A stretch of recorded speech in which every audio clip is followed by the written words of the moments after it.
today, there are 3 things that you need to consider: your down payment, your credit rating, and how much mortgage you can afford.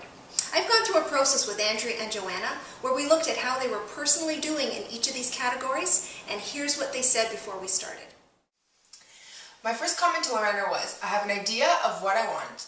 I have no idea if I can have it or what I need to be doing to get there. I had no idea what was involved in the process, and I'm not sure that I really wanted to know. I was happy with my lifestyle, but I really didn't have a plan for the future.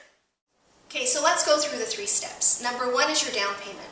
Your goal should be to save a 5% down payment. That is 5% of the purchase price of whatever it is you want to buy. How much should you be saving each month? Well, the rule of thumb is 40% of your take-home pay. So if your take-home pay is $1,000 a month, you should be saving $400 a month. And number 2 is your credit rating. Anyone who's going to lend you money needs to know that you're going to pay them back on time every month. So they check your credit rating.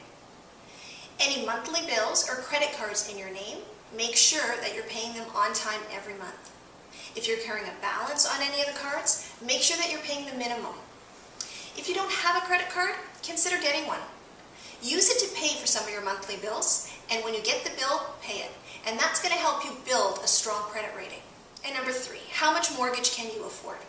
Well, that's going to depend on your salary history and how long you've been employed.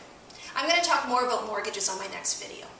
And meet Raymond. He's a really nice, down-to-earth TD mortgage specialist who helps us pull all of this information together and can tell you how much the bank is willing to lend you in terms of a mortgage today, or what you need to change in order to be ready in the future. As I mentioned, we've gone through this process several times with people your age, and here's what Joanna and Andrea said after the process. They shared so much information and options with me, and seeing my numbers actually made a difference, and today I have a plan. It's a great feeling to know what is possible. My meeting with Lorena and Raymond was great. I now know where I stand, what I want, and how to get there. I have the numbers that are specific to me, and I learned a whole lot more than I thought I would.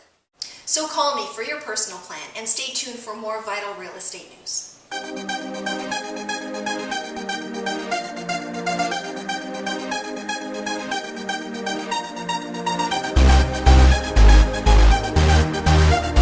Alice, I don't know how you're going to fix this. I always have to stare at that thing. You look so stressed out. Do I really?